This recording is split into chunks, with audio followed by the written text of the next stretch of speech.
Il fut un temps où tu pensais que ta valeur dépendait de ce que les autres disaient de toi, que ton estime de toi montait ou s'effondrait selon l'opinion des autres, les succès obtenus ou les erreurs commises.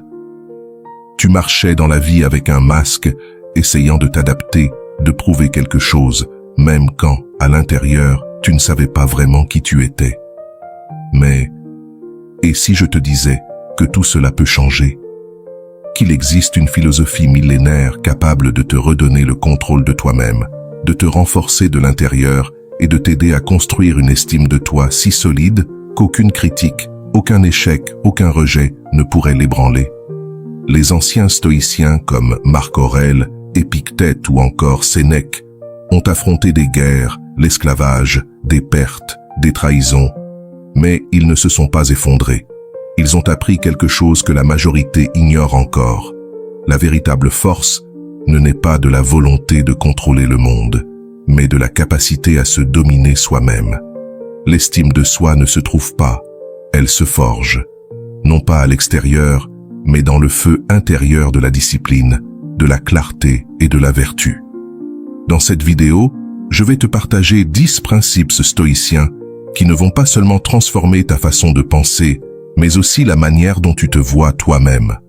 Ce ne sont pas de jolies phrases, ce sont des outils réels, puissants, pratiques. Chacun d'eux a été testé par les siècles et peut devenir un guide pour ton développement personnel. Si c'est ta première fois sur la chaîne, je t'invite à t'abonner pour ne rien manquer de nos prochaines vidéos. Et si tu es prêt à reprendre le contrôle de ta vie et à vivre avec une vraie force intérieure, va dans les commentaires et écris « Mon esprit est ma forteresse » et personne d'autre n'a le contrôle. Écris-le maintenant et reste jusqu'à la fin, car aujourd'hui, tu ne vas pas seulement entendre des idées, tu vas te rappeler de quoi tu es fait. 1. Commence par dominer ta réaction, pas la situation. La majorité des gens vivent dans une illusion. Ils croient que s'ils réussissent à contrôler le monde qui les entoure, ils trouveront enfin la paix. Mais le monde est instable, changeant, souvent injuste. Le stoïcisme enseigne que la vraie liberté, la vraie force, ne viennent pas de la manipulation des circonstances, mais de la régulation de ta réponse à ces circonstances. Rien d'extérieur n'a de pouvoir sur toi, sauf si tu le lui donnes. Quand tu choisis de rester calme dans le chaos, tempéré face à l'injustice et lucide face à l'incertitude, tu deviens maître de toi-même, même si tu ne peux pas être maître du monde. Dominer ta réaction, c'est un acte de sagesse et de courage. Cela ne signifie pas se résigner. Cela signifie choisir. Choisir de ne pas céder intérieurement face aux provocations extérieures.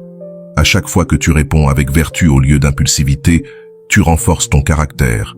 Et un caractère fort est l'armure de l'âme.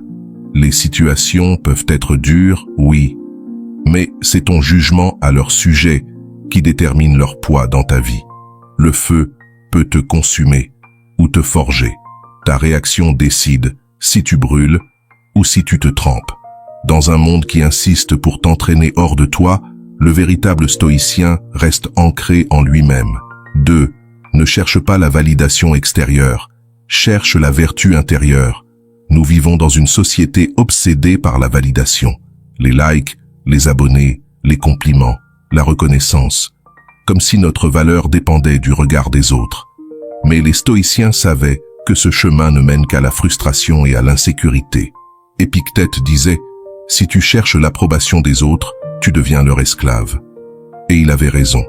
Quand ton estime de toi dépend de ce que les autres pensent de toi, tu leur donnes le pouvoir sur ton bonheur. S'ils te félicitent, tu te sens bien. S'ils te critiquent, tu t'effondres et tu passes ta vie à monter et descendre sur une montagne russe émotionnelle. Les stoïciens nous enseignent que la vraie confiance vient non de l'approbation, mais de la vertu intérieure. Vivre avec sagesse, courage, justice et tempérance. Ce sont les seules choses qui comptent vraiment. Pense à quelqu'un que tu admires profondément. Tu le respectes pour son nombre d'abonnés ou pour la qualité de son caractère. Les grandes personnes sont admirées non pas parce qu'elles ont cherché à plaire, mais parce qu'elles sont restées fidèles à leurs principes. Si tu cesses de courir après l'approbation des autres et que tu commences à te concentrer sur la vertu, tu seras libre. Libre de la peur du rejet. libre de l'obsession de plaire, libre de l'anxiété de ne pas être assez. Cela ne veut pas dire que tu ignores les critiques. Cela veut dire que tu choisis ce qui mérite ton attention. Est-ce que ça vient de quelqu'un de sage? Est-ce une critique constructive? Est-ce que cela t'aide à grandir? Si ce n'est pas le cas, laisse tomber sans regret. Quand tu construis ton estime sur la vertu plutôt que sur la validation, plus rien ni personne ne peut t'abattre. Tu n'as plus besoin que le monde te dise que tu vaux quelque chose, car tu le sais déjà. Et c'est cela, la véritable estime de soi stoïcienne. Une estime inébranlable, fondée sur ton propre caractère. Les stoïciens comprenaient que ressentir des émotions est naturel, mais laisser ces émotions diriger nos actions est dangereux. Épictète disait « Ce n'est pas ce qui t'arrive qui te trouble, mais la façon dont tu interprètes ce qui t'arrive. » En d'autres termes, tu décides si une émotion te consume ou si tu la gères avec sagesse. Pense à la colère. Si tu la laisses croître sans contrôle, tu peux dire ou faire quelque chose que tu regretteras. Pense à la peur. Si tu la laisses dominer, elle peut te paralyser et te faire manquer des opportunités. Mais si tu apprends à observer tes émotions sans y réagir impulsivement, tu récupères ton pouvoir. Les stoïciens pratiquaient la discipline émotionnelle. Cela ne veut pas dire réprimer ce que tu ressens, mais apprendre à répondre plutôt qu'à réagir. Parfois, il suffit de quelques secondes de réflexion pour éviter une décision irréfléchie et agir avec clarté et raison. Rappelle-toi, une émotion n'est pas un ordre, c'est un signal. Tu n'as pas à la laisser te contrôler. La colère, l'anxiété, la peur, toutes peuvent être maîtrisées si tu ne les nourris pas avec des pensées destructrices. Lorsque tu apprends à diriger tes émotions au lieu de te laisser diriger par elles, tu deviens inébranlable. Peu importe ce qui se passe à l'extérieur, car à l'intérieur de toi, il y a la paix, la clarté et la force. Et c'est cela, la vraie liberté stoïcienne. 6. L'adversité est une opportunité de grandir. La plupart des gens craignent l'adversité. On voit les problèmes comme des punitions, les échecs comme des défaites et les difficultés comme des obstacles qui nous freinent. Mais les stoïciens voyaient les choses autrement. Chaque difficulté est une occasion de se renforcer. Marc Aurèle l'a exprimé ainsi. Ce qui fait obstacle au chemin devient le chemin. Cela signifie que les obstacles ne sont pas des barrières, mais des outils de transformation. Ce ne sont pas des fins, mais des moyens d'atteindre la grandeur. Imagine deux personnes confrontées à la même crise. L'une se lamente, s'effondre et sombre dans la désespérance. L'autre, au contraire, utilise ce moment comme un test de sa force. Elle apprend, s'adapte et devient plus forte. Laquelle des deux triomphera selon toi? Tout grand accomplissement naît de l'adversité. Les leaders, les philosophes, les penseurs, tous ont connu des moments de douleur. Mais au lieu de se demander « Pourquoi cela m'arrive ?», ils se demandaient « Comment puis-je grandir à partir de ça ?» Les stoïciens pratiquaient la résilience. Ils n'évitaient pas la douleur, ils ne fuyaient pas la souffrance, ils l'affrontaient avec courage. Ils savaient que chaque difficulté était une occasion d'entraîner leur esprit, leur patience et leur caractère. Alors la prochaine fois que tu rencontres un problème, ne demande pas « Comment je m'en sors ?» Demande « Qu'est-ce que je peux apprendre de cette situation ?» Et « Comment puis-je transformer ce défi en force ?» Quand tu adoptes cet état d'esprit, ta vie change. Tu ne te vois plus comme une victime, mais comme un guerrier. Un guerrier qui voit dans chaque bataille une chance de s'améliorer. 7. L'adversité est une maîtresse exigeante mais précieuse. Quand la vie te frappe, tu as deux choix, te plaindre, abandonner, ou apprendre et t'endurcir. La plupart choisissent la première option, mais les stoïciens savaient que la grandeur naît dans les moments les plus difficiles. L'adversité n'est pas ton ennemi, elle est ton enseignante. Marc Aurèle disait « L'obstacle à l'action fait avancer l'action. Ce qui barre le chemin devient le chemin. Chaque obstacle est une opportunité déguisée. Ce n'est pas quelque chose qui te freine, mais qui t'oblige à grandir. Pense à tous les accomplissements importants de l'histoire. Est-ce que quelqu'un a jamais atteint la grandeur sans affronter d'obstacles? Chaque héros, chaque sage a été forgé dans l'épreuve. Les stoïciens ne voyaient pas les problèmes comme des malédictions, mais comme des épreuves nécessaires. Sénèque disait « Comme le feu éprouve l'or, l'adversité éprouve le caractère. Sans défi, pas de croissance. La clé, c'est de changer ta manière d'interpréter les difficultés. Ne demande pas « Pourquoi moi ?», mais plutôt « Comment cela peut-il me rendre plus fort ?» Chaque crise est une chance d'améliorer ta résistance mentale, de développer de nouvelles compétences, de renforcer ton autodiscipline et de découvrir qui tu es vraiment. C'est dans les épreuves que ton vrai caractère se révèle. Les stoïciens affrontaient chaque difficulté avec courage et détermination. Ils n'étaient pas passifs, ils agissaient. Alors la prochaine fois que la vie te met à l'épreuve, rappelle-toi, ce n'est pas une punition, c'est une opportunité. Et si tu la saisis, tu en sortiras plus sage, plus fort et plus invincible que jamais. 8. La comparaison est l'ennemi de l'estime de soi. Nous vivons dans une société qui nous pousse sans cesse à nous comparer aux autres. Les réseaux sociaux nous exposent à ce que les autres possèdent, à ce qu'ils accomplissent, à ce qu'ils sont. Et dans ce jeu sans fin de comparaison, notre estime de soi souffre.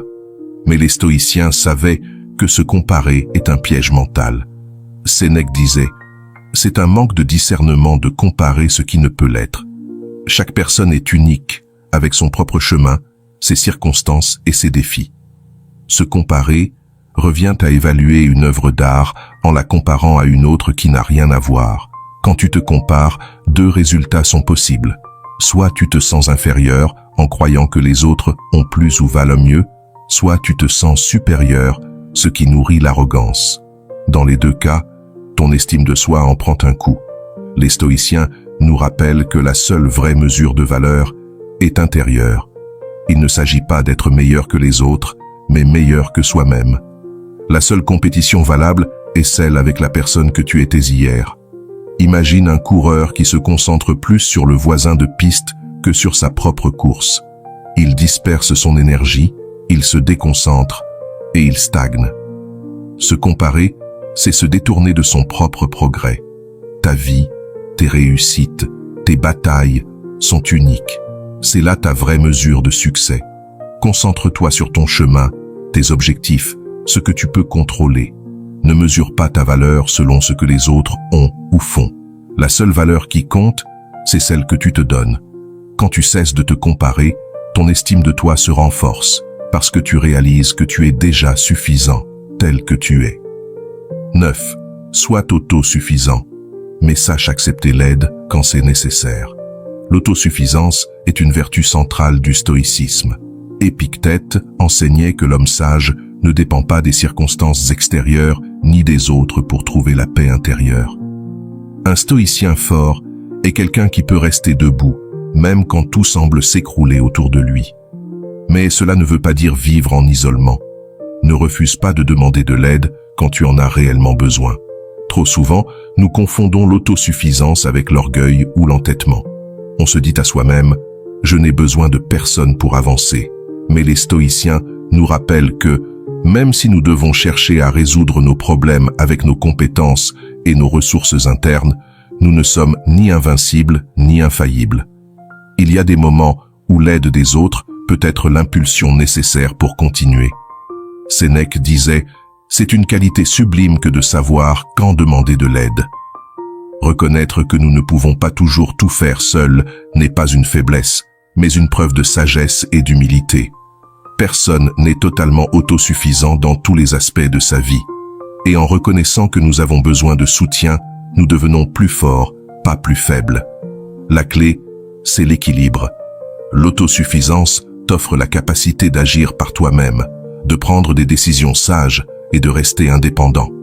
Mais lorsque tu es confronté à des défis que tu ne peux pas surmonter seul, demander de l'aide démontre que tu comprends tes limites et que tu sais tirer parti des ressources qui t'entourent.